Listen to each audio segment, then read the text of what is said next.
ganu xibaar yi. asalaamaaleykum mbokk yi ñu leen nuyu ku nekk turam ak santam di leen dalal ci studio iRadio di faral lu ñuy defar bés bu nekk di fi réunir ay kàngam ñëw di waxtaan ci benn njeexital ci li nga xamante ni virus bi indi na ko ci réew mi maanaam coronavirus ci àdduna bi tey nag am nañu mbégte di dalal Mamoudou Ibra Kane moom mooy président CDEPS conseil des diffuseurs et des éditeurs de presse du Sénégal maanaam patron presse yi nga xamante ne ñoo ŋànk presse bi di ànd ak tamit ak kii di suñu naatangoo kii di Bamba Kassé secrétaire général SYNPICS mooy syndicat bu ëmb journaliste yi Sénégal yi xam ngeen nag mbas bi mu commencé ba léegi am na lu bëri lu mu def ci presse bi bitim réew gis nañu journaux yu bëri tëj nañu rajo yu bëri tëj nañu am na plan sax yi xamante ne def nañ ko plan de licenciement ci yu bëri Sénégal nag ñëwaat fii pour waxtaan naka la mbas mi duggee ci presse bi yan conséquences la am ci liggéey bi ak yan perspective tamit lañ ci mun a jëlee est-ce que modèle économique bi ñu am Sénégal ci presse bi méngoo na ak jamono Mamoudou Ibra Kane ñu ngi lay nuyu di la dalal. mbas bi ñëw na laata mbas bi di ñëw sax presse bi amoon ay jafe-jafe mbas bi ñëw yokk ko ban tooke la mbas bi indi ci presse bi. waaw xam nga presse su Sénégal dafa yàgg ci crise économique. crise bi du tey rek mun naa wax ne sax crise économique et sociale d'autant que maa ngi en face de mon jeune frère comme syndicaliste crise bi nu muy manifesté wu mooy entreprise de presse yu bare seen charge méngoowul ak recette yi ñu am presse lu koy financé mooy publicité. muy presse yëpp quel que soit le type de support presse écrite rek moo am benn particularité parce que moom day jaay ay exemplaires publicité Sénégal nag disons seddale bukki la maanaam loi quasiment amatul parce que loi bi nga xam ne mu ngi daté de 1983. loi boobu non seulement dafa yàgg mais loi boobu sax disons musul am un décret d'application donc c'est-à-dire que dañu def benn coquille vide rek loolu moo indi tey mu ñu am ay problèmes au niveau de la publicité léegi nag mbas bi ñëw bi mbas bi ñëwee dafa gën a yokk les problèmes économiques et sociaux au sein des entreprises de presse. D'abord publicité kenn tallatul woon disons publicité donc mu nekk quasiment dégg nga une baisse wala sax une inexistence des recettes publicitaires au niveau de la presse écrite au mois de mars population yi dañu doon yaakaar ne xawma papier dafay transmettre le virus donc ñu xaw a ragal tuuti loolu engendré une mévente au niveau de la presse écrite donc contexte bi dafa doy waar yaa ngi wax ne à l'extérieur ay entreprises yu bare de presse ñu ngi tëj ay journaux ñu ngi tëj ay rajo ñu ngi tëj ay télé ñu ngi tëj mais ñun tamit bu ñu moytuwul si foofu lay nar a jëm lu tax mu nekk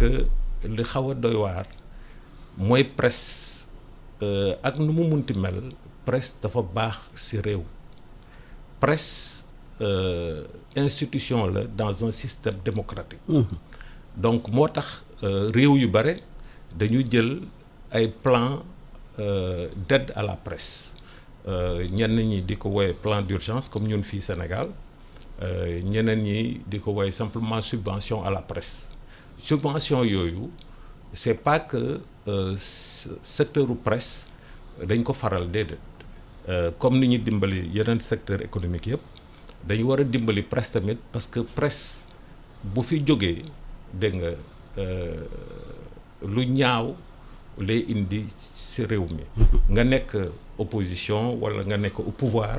nga nekk simple citoyen dafa laaj ñu am benn presse bu nga xam ne elle est indépendante mais une presse qui soit viable économiquement. waaw Bamba yow yaay secrétaire général SYNPICS syndicat bu ëmb journaliste yëpp naka la SYNPICS yéegee crise bi ci presse bi. waaw Alassane dama lay sant di la gërëm ci invitation bi di nuyu sama mag sama kilifa Mamadou Birkane di nuyu auditeur wu i rajo yëpp balaa may addu si question bi nga may ma nangul sama naataango li mu wax maanaam muy rôle presse dafa am ay ñu ngi waxee loo xamante ne nit daf koy jëfandikoo bokk na ci li ñuy wax xibaar loolu mooy li nga xamante ne moo ñu wuutale ak bàyyi ma xam nga xar yi sax defe naa ba ñu yeewoo am na ay xibaar yu ñuy yëg seen yaram pour mën a xam nu ñuy jëfandikoo maanaam bàyyi ma yi waaye ñun nit bokk na ci li nga xamante ne moo ñuy màndargaal nit mooy ñu am am benn rapport ak suñu société maanaam wër-wër wi ñu bokk ñuy xam la fay xew di xam fu ñuy teg suñuy tànk di xam na donc presse ak démocratie bu ñu koy wax jéggi na sax diggante woyi politique yi ak woyi ak askan wi. bien que presse mooy permettre askan wi ñuy natt saa su ne di xam seeni njiit lan la ñuy doxal ak lan la ñu doxalul di xam jafe-jafe yi am ci yenn secteurs yi ndax njàng maa ngi dox ndax mbay maa ngi dox ndax ren taw bi dina bëri ndax bu bëree ndax semence yi jaar na yoon nanga ma donc amul nit jàpp naa koo xamante ne ci société moderne bi ñu ne mën ngaa xëy doo ut li ñuy wax information dem nañ ci sax ba léegi nit ñi jéggi nañu moyen classique d'information yi maanaam rajo télé wala journal wala sax site internet sax dépassé nañ ko léegi nit ñi saa bu ñu xëyee léegi wala ci biir saa bu ñu yeewoo ak jàmm dañuy di leen yor seen téléphone di leen jot ay xibaar yu bëri yoo xamante ne ci biir journée bi moom ngay jot donc loolu c'est fondamental loolu moo tax réew yi nga xam ne yëpp dañu wekk nit maanaam doomu aadama dañuy fexe ba mu am benn système boo xamante ne ni muy dékkoo ay xibaar day na mucc ayib dans le sens où bërëb wala kër yi nga xam ne ñooy dégtal xibaar yi dañuy fexe ba xaw leen a tatagal ba du ñu am yenn jafe-jafe yi donc loolu moo tax presse ci démocratie dafay am toujours benn traitement particulier nan nañ ko yëgee ñun waa SYNPICS xam nga biñ ne mbas mi tàmbale na ñu dajaloo bien entendu njiitu réew mi doon dajaloo ak doon weccoo xalaat ak secteur bu ci ne ñun presse convié woon nañu ñëw leen ñu xool ak yéen nan ngeen di gisee nu ñu gisee seen mbir yëg-yëg bi ñu njëkk am mooy bi ñu defee loolu ba daje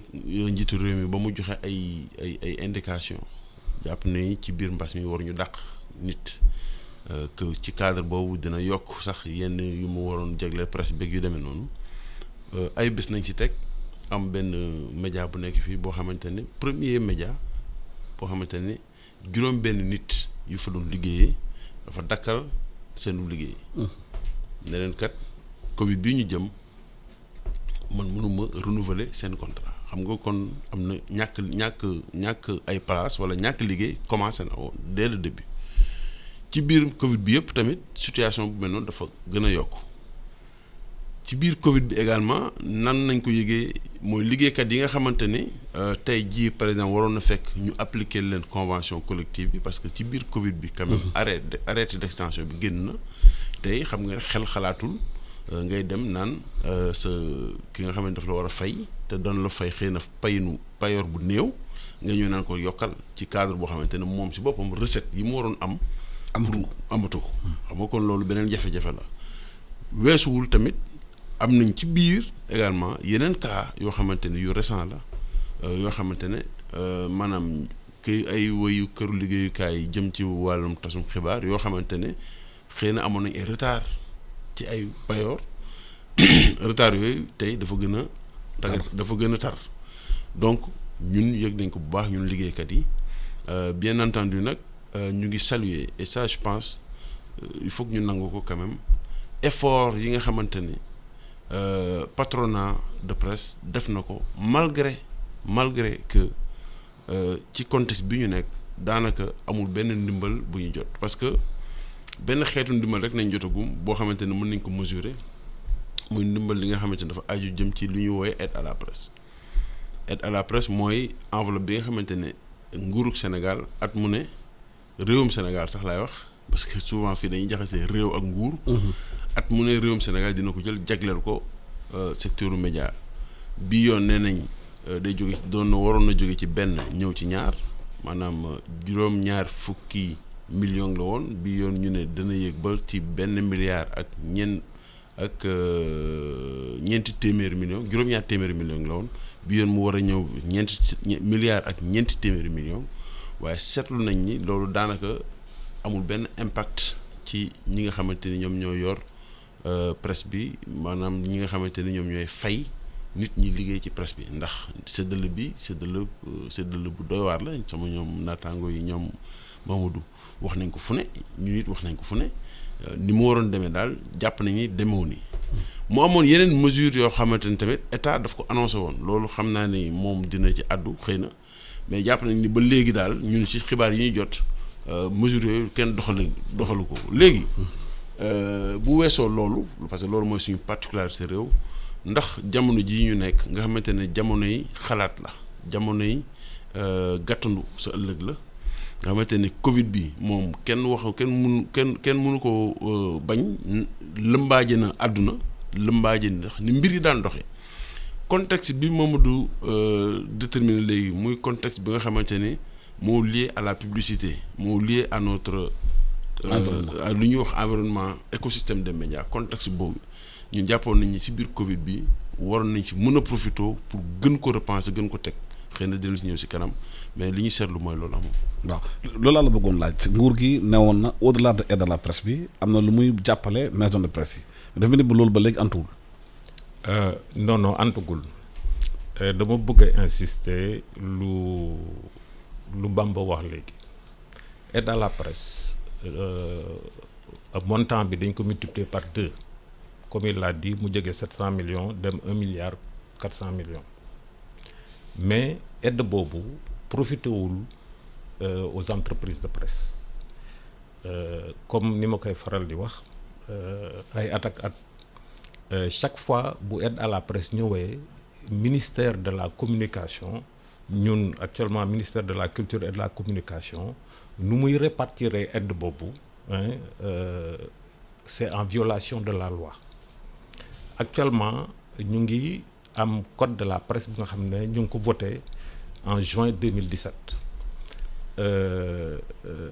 mu naam dinañ dellu si sax le fait que il n'y a pas de décret d'application loolu mooy loi bi am na mais coquille vide la teewul code bi article 45 dafa ne aide à la presse est destinée aux entreprises de presse malheureusement nag suñu ministère de la culture et de la communication daal di jël suñu aide daal di koy pasar ñi nga xam ne amuñu ci droit am na sax suñu benn naataango xaw ma Ibou Fall bu joxe exemple ne même rappeurs yi sax am nañ ci wàll dégg nga ana rappeur ana entreprise de presse loolu moo tax aide bi nga xam ne waroon na dimbali bu baax comme nu ñu ko président de la République ko waxee pour magnifier rôle bu nga xam ne presse bi joué na ko dans la lutte contre la Covid. Sur 1,4 milliard entreprises de presse yi n'ont pas eu le quart, c'est-à-dire moins de 350 millions. Donc loolu mun naa am aide boobu bu ñu ko répartiroon selon les normes dinañu dimbali da nga ñu def face parce que depuis mois de mars ba tey ñu ngi ci juillet da nga entreprise de presse yi amul 15 bu nga xam ne jot nañ ko dans le cadre du plan d'urgence bu nga xam ne moom la ñu war a jagleel presse. Il faut reconnaître nag que état bi dafa jël secteur de la presse comme un des secteurs les plus impactés par la crise de la Covid-19 loolu moo tax am na benn fonds solidarité Covid-19 bu nga xam ne c'est 1000 milliards entreprises de presse yi elles sont éligibles à ce fonds-là ba pare État Sénégal ne dina défiscaliser pour un montant de 200 milliards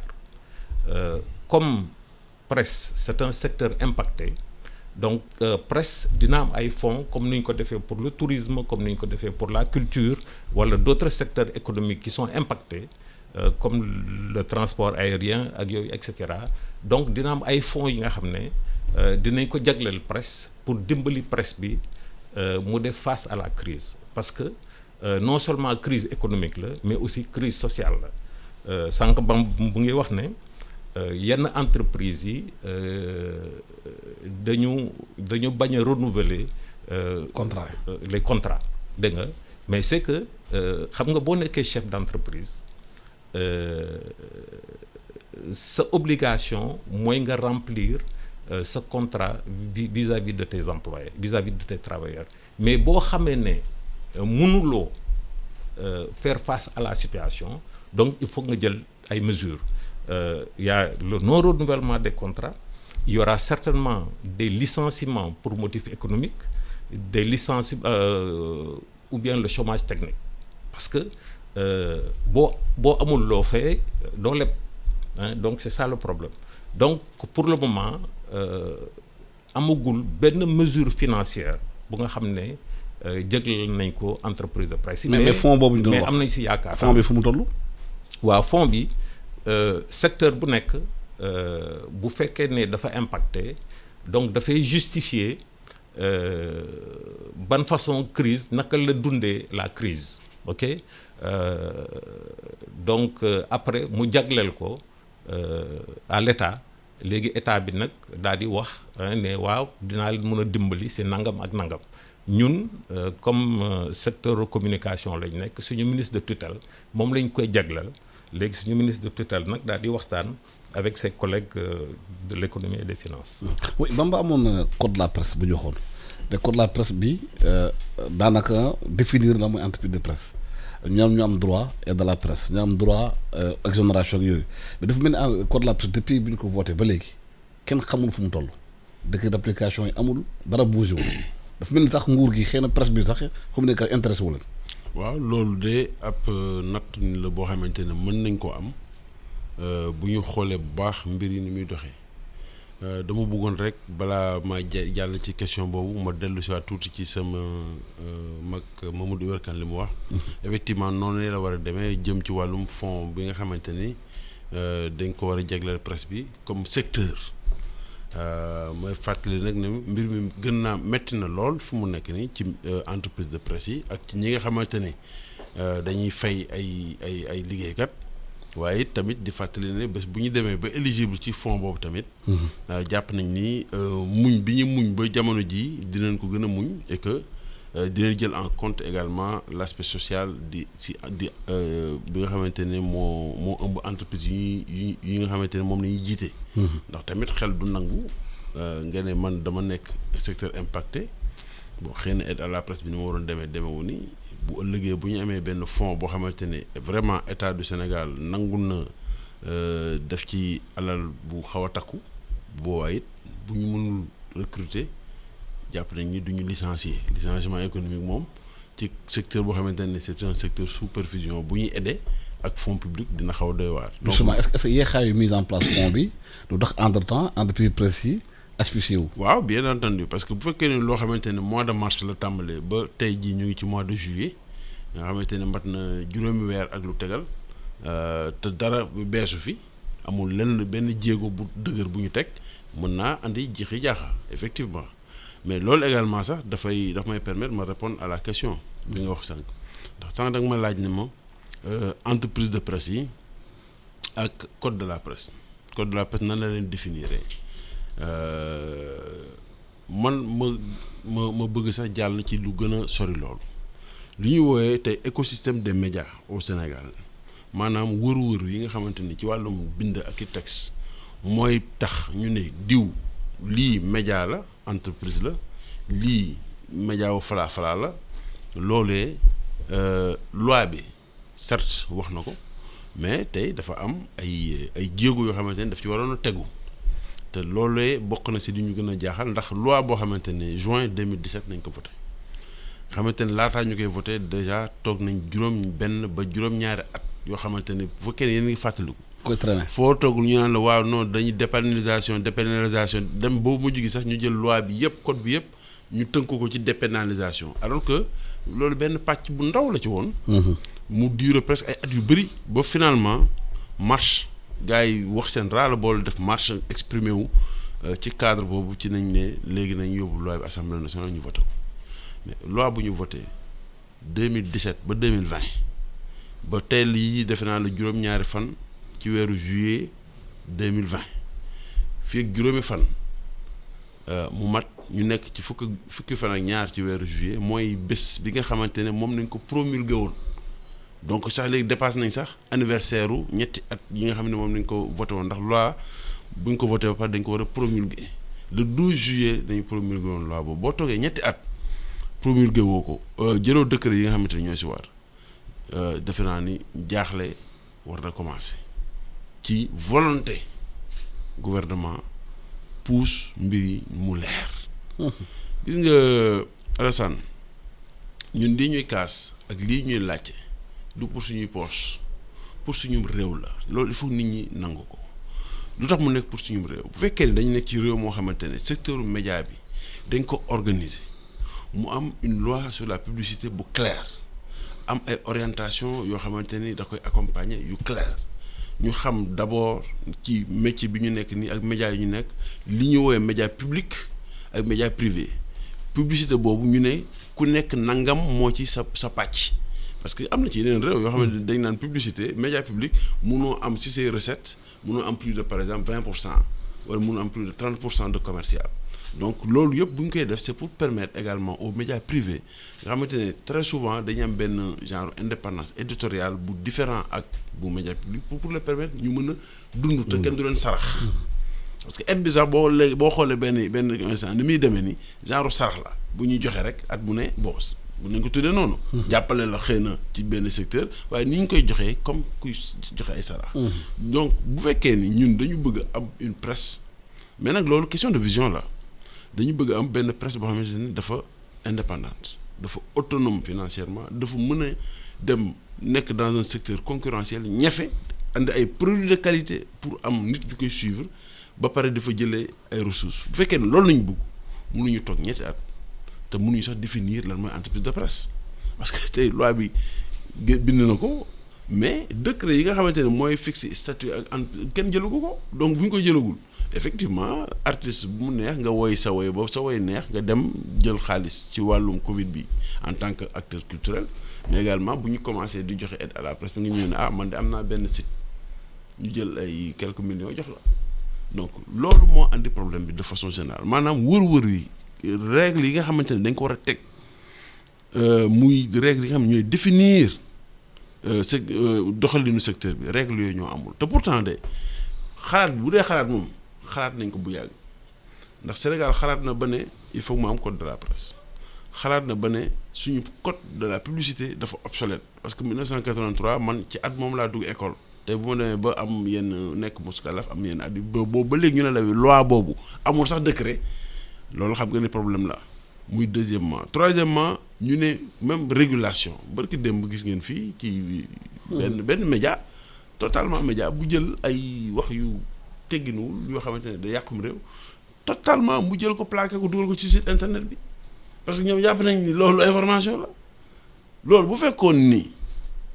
xëy na sax lii ay xulóowu nit la mooy l'affaire Cissé loolu la mais bu fekkoon ay xulóowu réew la wala xulóowu ay kuréel maanaam bu fekkoon tey conflit la entre des communautés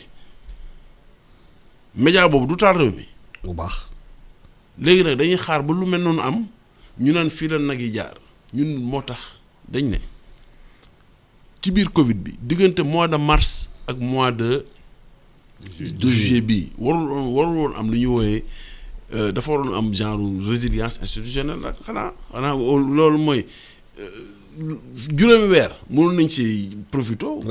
pour décret yi pare na projet décret yi pare na loolu moo ñu ci gën a jaaxal projet décret yi nga xamante ne dafa topp si loi d'application du code de la presse pare na bu yàgg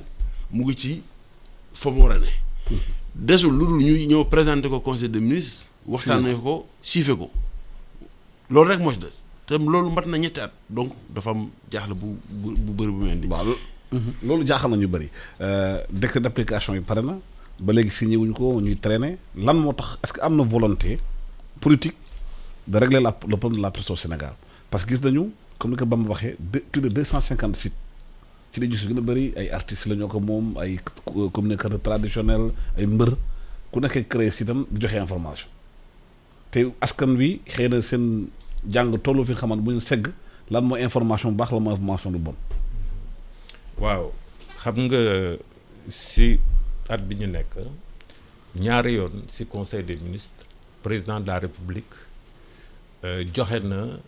ay instructions pour que ñu accélérer le processus d'adoption des textes d'application mais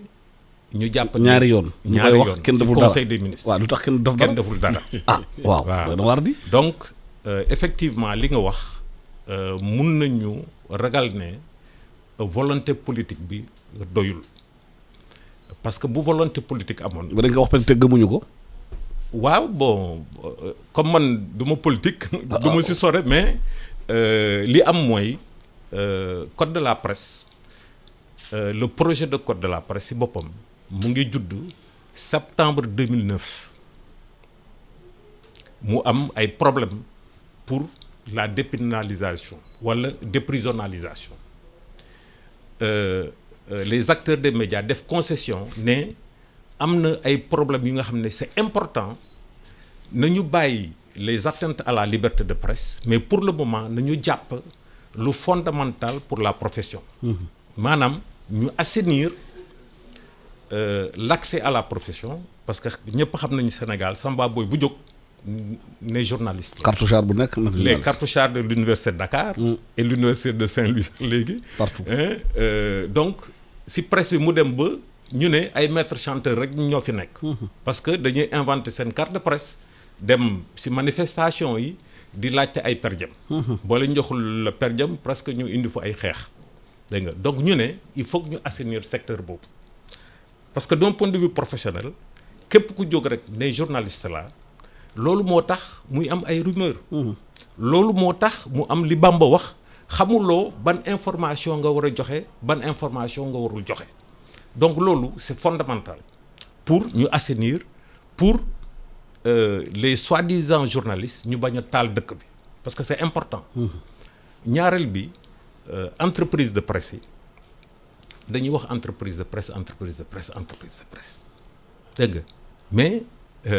comme ni nga ko waxee léegi y a plus de 250 sites ñooñu c'est des organes de presse suñu constitution moo may ku jóg mun nga am sa support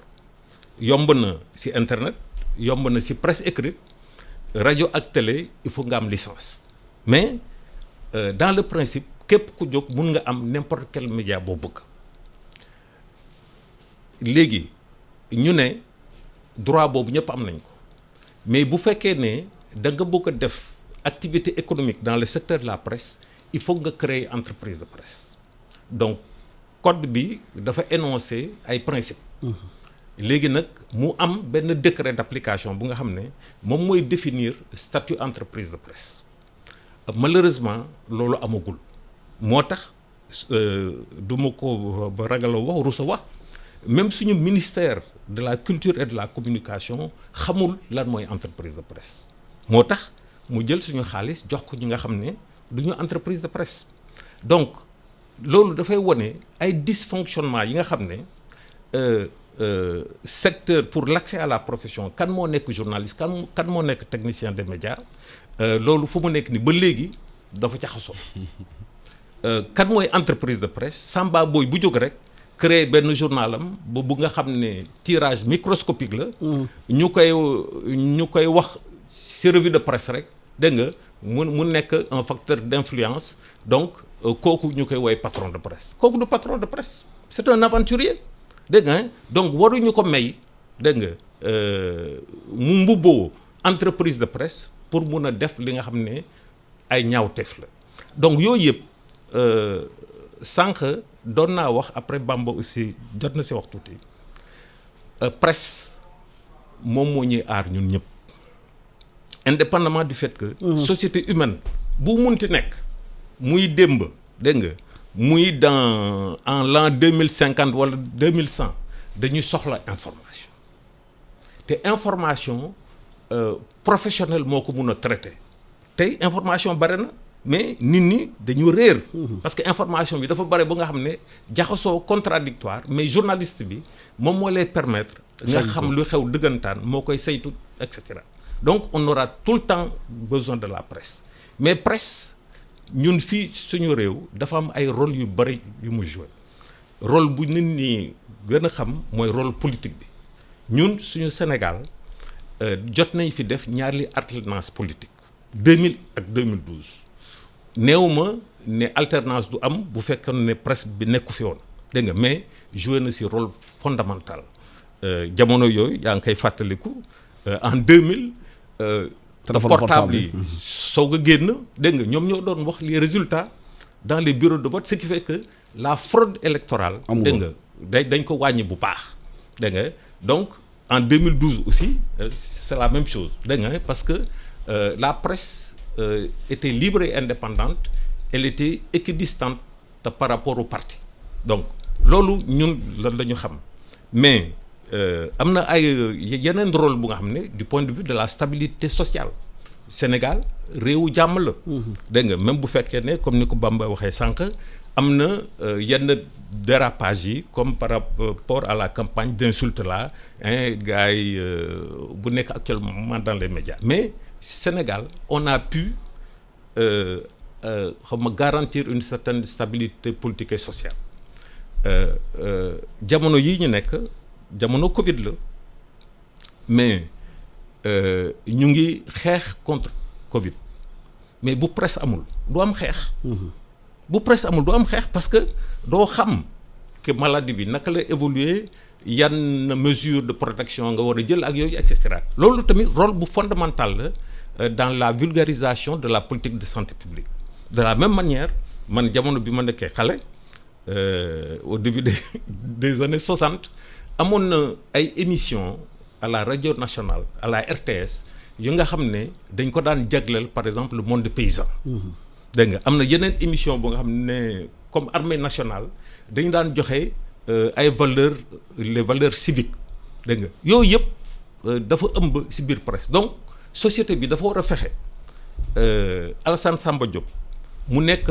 pour le gouvernement ou contre le gouvernement dégg nga mu mun a joxe information ba nga xam ne dina mun a yee le citoyen dina ko mun a jox des outils pour mu am ay repères donc tey bu ñu toogee 3 ans après parce que ñu ngi ko voté le 17 juin c'est ça hein ñu ngi ko voté le 17 juin 2017 dégg nga déjà nee naa la le 20 juin hein le 20 juin le 20 juin astafurlah le 20 juin 2017 hein xam nga nee naa déjà que processus bi mu ngi commencé septembre 2009 sur la base d'une conférence nationale ñu xaar bu 2017 dégg nga ñu soog a am loi tey ñu ngi ci mois de juillet 2020 comme ni ko te Bamba waxee le 12 prochain le dimanche prochain je crois dina am 3 ans qu'on ait promulgué la loi dégg nga et malgré tout code de la presse baa ngi fi dégg nga mais c'est une coquille vide dégg nga décret d'application yi suñ ko jëlul texte d'application dañuy wax décret d'application mais en réalité am na loi dégg nga am na décret am na arrêté dégg nga donc yooyu buñ ko jëlul dañuy bàyyi la presse di continuer di enfoncer wu ci ay problèmes te man lu may faral di wax am na danger bu nga xam ne mu ngi guetter la presse sénégalaise mooy la force des lobbies. Aujourd'hui médias yu bari fii Sénégal ay lobby ñoo leen di financer muy lobby politique moom moo gën a fës lobby économique ak lobby religieux te loolu day tax suñu presse dootul libre et indépendante donc loolu pour que mu bañ a am nañu permettre secteur bi nga xam ne dégg nga ñu tëral ay règles yu nga xam ne dina ko permettre que mu développer wu parce que presse am na avenir malgré la crise là que nous vivons presse am na avenir mun nañ ko développer. daa ci ñëw ci kanam tuuti def benn page publicitaire ñëwaat ci xool modèle économique bu ñu war a def ci presse bi ci réew mi. Publicité sur iRadio.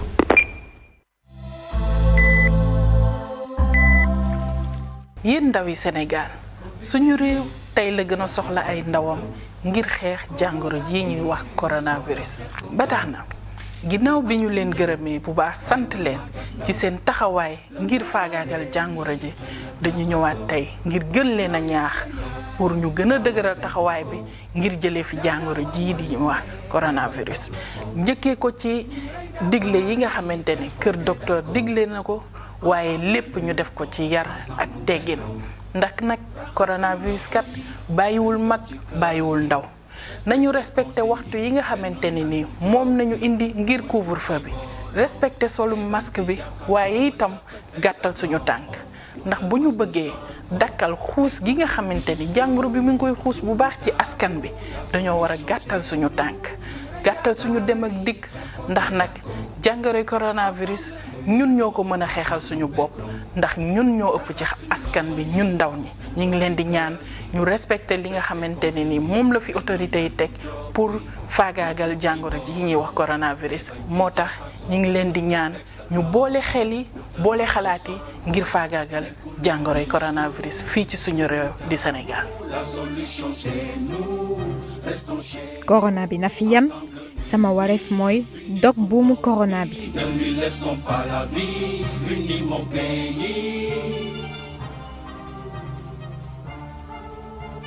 gërëm di leen sant di leen fàttali ñu ngi déglu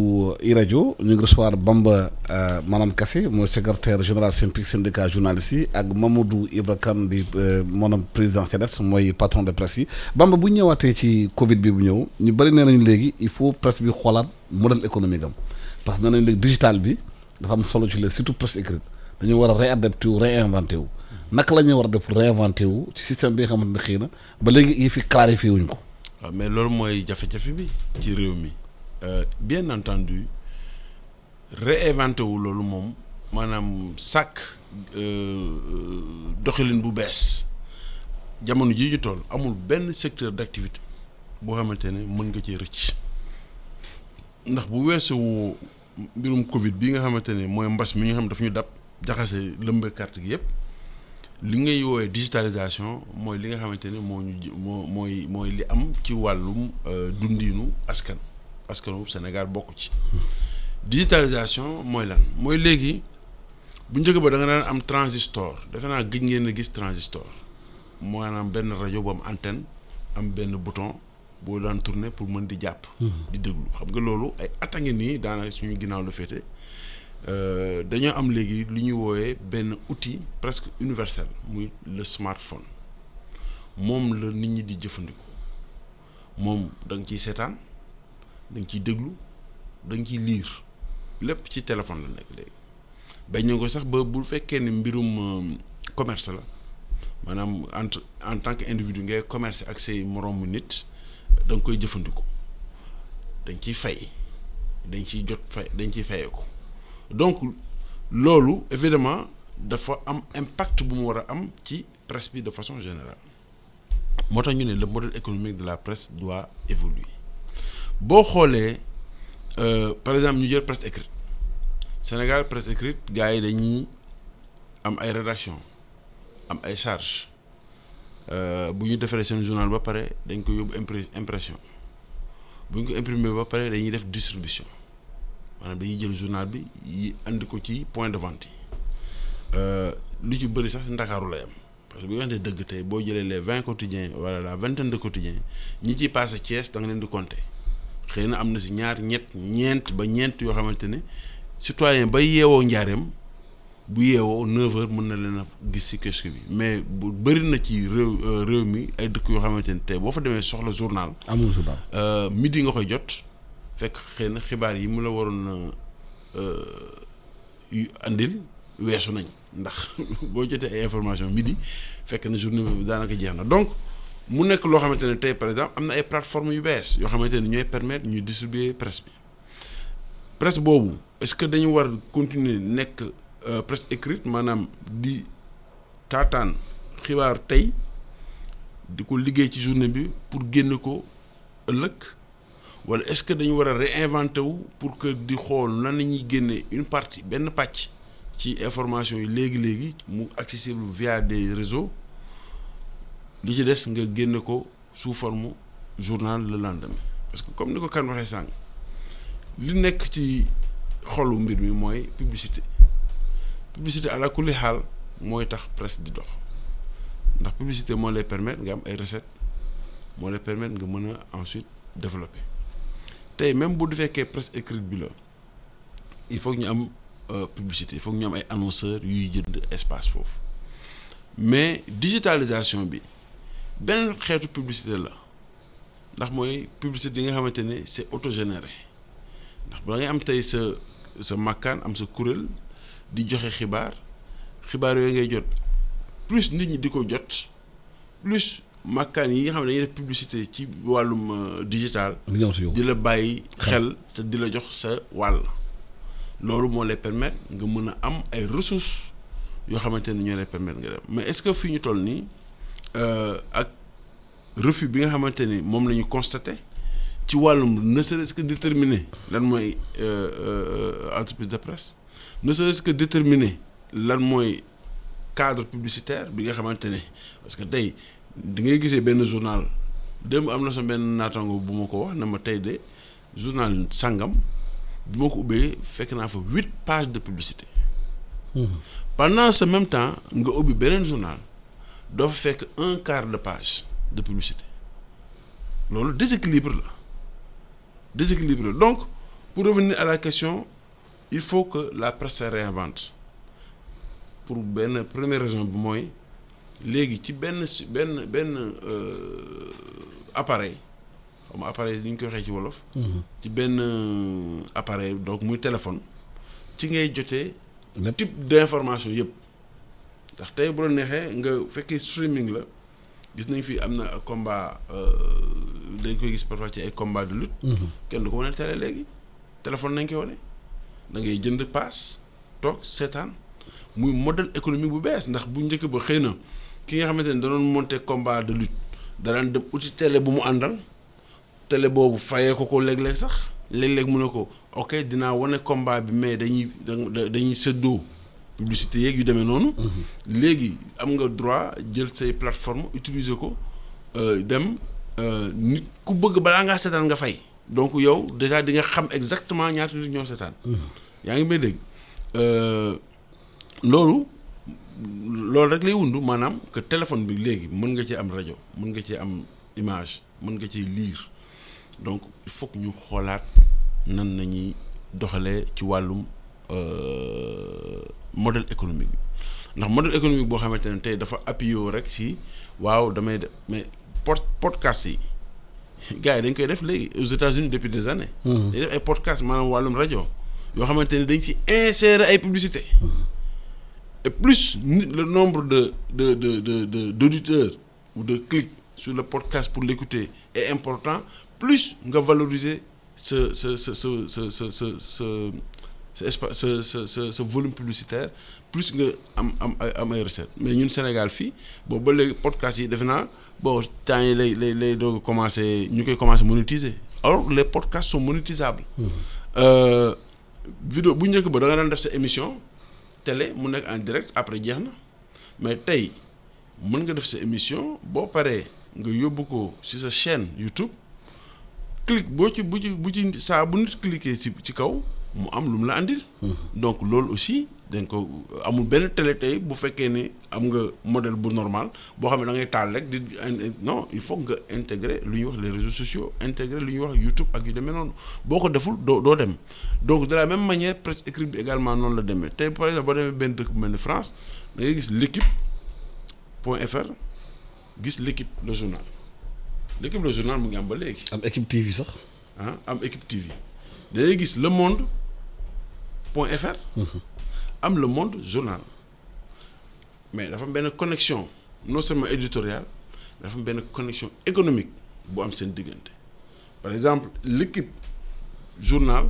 bu jëlee information boo xamante ne ci l'équipe.fr la ko jëlee xóotal ko génne ko page publicité xam nga l'équipe dañuy jaay publicité. donc am na benn ristourne boo xam ne daf koy def ci équipe. digital équipe digitale aussi bu jëlee benn information ci l'équipe te ñoom ñaar ñoo bokk borom de ñoo bokk kër gu leen yor yëpp bu jëlee benn information fële dugal ko ci équipe digitale bi mu générer publicité am na benn pàcc boo xamante ne dañ koy delloo mu andi ñu nag ci dernier point bi nga xamante ne il faut que tey ñu am courage wax ko. xam nga modèle économique bi bële li ma doon wax yëpp ci entreprise bi la jëm mais tey suñu grand Ibou Fall xëy na mu ngi may déglu bokk na ci ñi nga xamante ne tey ñoo ñu yee gën a andi suñu xel ci wàll woowu tey en Europe et dans les autres pays li ñuy débat bi xam nga lan la nekk léegi ñaar la bu njëkk bi mooy naka nañuy fexe ba les GAFA mi mooy Google Amazon Facebook Microsoft WhatsApp ak yooyu waaw ñooñu nga xamante ne ay milliards dollars nañuy générer naka nañuy def ba une partie ci li ñuy produire di ko reverser effectivement presse bi. parce que dañuy utiliser article presse bi dañ koy utiliser. droit d'auteur ak droit. tout à fait. tey jii ñu ngi wax fonds d'appui mais ma yëgal leen ni fii fédération internationale des journalistes dafa lancer benn initiative à l'international pour fexe ba au niveau des Nations Unies yu demee noonu ñu fexe ba contraindre GAFAM yi 6% des 9 milliards de dollars yi ñuy générer par année pour l'instant te loolu dafa nar a gën a jëm ko ñu récupérer ko di ko ingérer ci ay lu mel ni ay fonds d'appui wala yu demee noonu nga xamante ne day dellu si directement si journalistes yi day dellu si directement si maison de presse yi parce que bu ñu ko deful ñoom am na benn point de déséquilibre boo xam ne parce que ñoom dañu am doole réew mel ni Sénégal par exemple tey mënu mais tey bon imaginons tey ñu jël 9 milliards de dollars yoo xamante 9 milliards de dollars ay milliards la ci àdduna ñu ne Sénégal kat am na ci par exemple 6 millions ci 9 milliards yooyu ñu ne Sénégal am na ci 6 millions de dollars yoo xamante ni daf ko war a jagleel secteur presse bi 3 milliards de francs la loolu xaalis la. xëy na ba feneen dinañ ko xeeb mais fii xaalis la donc réinvention dafa war a am modèle économique dañ ko war a réinventer en tenant compte de la digitalisation mais bu fekkee ne dañu bëgg mu avancer il faut que mu am benn doole ak benn kuréel yoo xamante ni ñoom ñooy mën a toog pour di ko saytu pour mën a xam nag fii exactement la lañ fi mën a jëlee léegi nag nga ñëw ci ki nga xam ne mooy produire information bi wala ki nga xam ne mooy produire contenu bi ndax léegi sax dépassé nañ cadre information dañ nekk dans le cadre du contenu muy technicien bi di journaliste bi di sax maison bi da ngay defar sa information ba pare GAFAM yi jël ko di ko wasaare ci àdduna bi yow mi nga xamante ne yaay maison bi duñ la fay droit voisin journaliste bi nga xamante ne mooy ak ñi ko produire ñoom ñooy auteurs yi duñ leen fay droit d'auteur débat bi tey ci réew yi nga xamante ne dañuy respecter seen bopp foofu la nekk naka nañuy def ba ñi nga xamante ni ñooy produire contenu di ci am ñi nga xamante ni ñoo koy produire intellectuellement di ci fayeeku ñi nga xamante ni ñoo koy produire économiquement parce que mooy entreprise de presse bi moo koy produire économiquement moom it mu continuer di ci fayeeku. Bob Marley ba mu génne àdduna yàgg na saa boo duggee YouTube cliquer Bob Marley déglu Bob Marley am na loo xamante ne day dem ci njabootam exactement noonu la war a demee bu ëllëgee am na par exemple Alassane Samba Diop yàgg nga ñu ay chariot de faux yu demee noonu am na ay informations yu important yoo xamante ne xëy na mën nga ko joxe ay scoop yu demee noonu yoo xamante ne bu fekkee ne dañ ko digitaliser mu nekk si mën nañ dem ba benn étudiant sax di def recherche ne lii il faut ma déglu dans 40 ans dans 50 ans yooyu c'est des droits d'auteur ak ay droits voisins daf ci rogalaat yoo xamante ne bu ëllëgee sa njaboot wala ñi nga yow si sa bopp da nga cee war a jëfandikoo donc yooyu yëpp c'est des choses yoo xamante ne yu bees la te jàpp naa ne fi ñu toll ci nii ci yooyu nañu waroon sax ñun di concentré wu. bu fekkoon ni li war a am yëpp am na maanaam évolution yi war a am na décret yi ñu war a jël nañ ko doxalin bi mu war a doxee na ko code de la presse bi dóor nañ ko publicité nangam ARCA régulation la dernière fois maa ngi joxe exemple bi est-ce que CNRA lu tax CNRA jëlul benn fatwa wala benn décision contre les 2 sites là qui ont repris les insultes parce que amul pouvoir bi amul. tey moo tax dafa obsolète bu ma koy wax gars yi dañ may xaw a mere mais c'est la vérité donc yooyu yëpp bu ñu ko defoon tey jii ñun suñu xel xëy na dina jëm nag ci léegi nan nañuy def pour distribuer presse bi.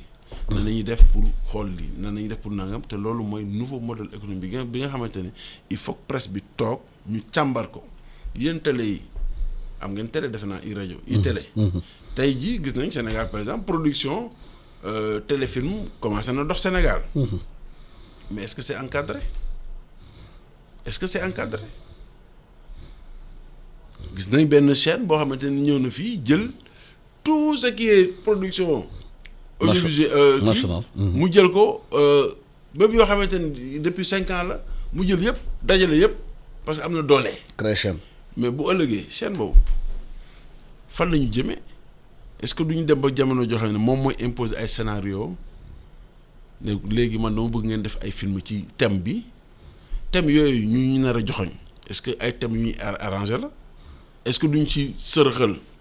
ay yenn yu mel ni ay mbirum góor jigéen ak ay affaire demee noonu pour di ko banaliser parce que c'est comme c'est ce qui se passe dans le monde. donc yooyu yëpp ay problème la yoo xamante ne il faut que vraiment les entreprises de presse ak ñëpp ñu nekk ci secteur presse bi il faut ñu toogaat xoolaat suñu environnement immédiat mais également xool les connexions yi nga xamante ni war nañ ko mën a ak l'environnement institutionnel mondial international pour mën a progresser bu ñu ko defal Sénégal nag dañuy yàgg di gis benn affaire. muy ñëw naan affaire baa ngi nii affaire internet noonu la commencé woon surtout ñun journalistes yi. seddam rek léeg-léeg dañuy soof ngeen baal ma ci kàddu gi day gis internet di ñëw ñu ne internet daal vraiment nag gars yi nag attention internet dina révolutionner médias yi internet dina révolutionner médias yi journalistes yi toog rek naan oui c'est vrai kii xaw ma benn kii wax na ko nangam ak nangam chercheur bi wax na ko ñu dem ba ñi nga xamante ni duñu ay journalistes jël internet jëfandikoo ko tey nekk def ko ay médias ba pare di ci tirer loo xam ne ba pare ñëw nag di employer journalistes yi donc il faut que ñu avant-garder si tuuti bu ñu bëggul train bi raw ñu. est-ce que yaakaar nga da nga war tëggaat si du modèle économique avec digitalisation bi am te ñii nee nañu léegi de plus en plus maison de presse yi dañuy def li ko fusion dafay holding parce que doole yi motatuñu. waaw la digitalisation dafa nekk une nécessité d'abord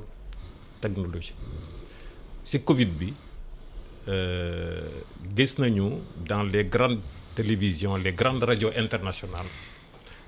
ñu utiliser la digitalisation sans la présence en studio des journalistes et techniciens.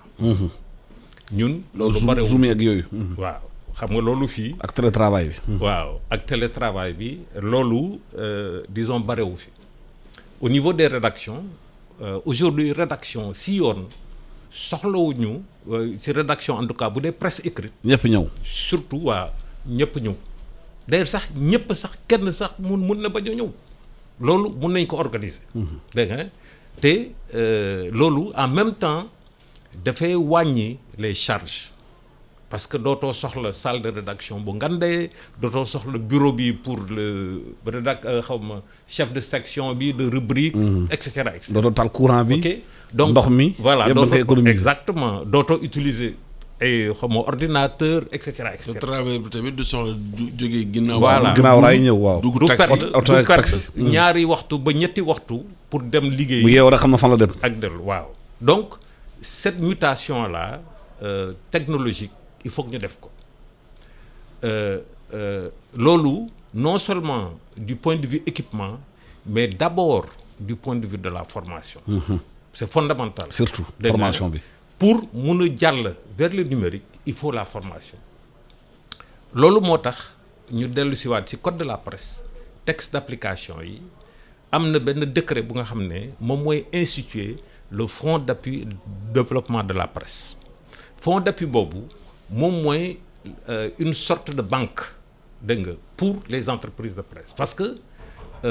l'information du marchandise comme n'importe quelle marchandise c'est une marchandise gaa moom dégg nga mais du n'importe quelle marchandise donc comme dafa important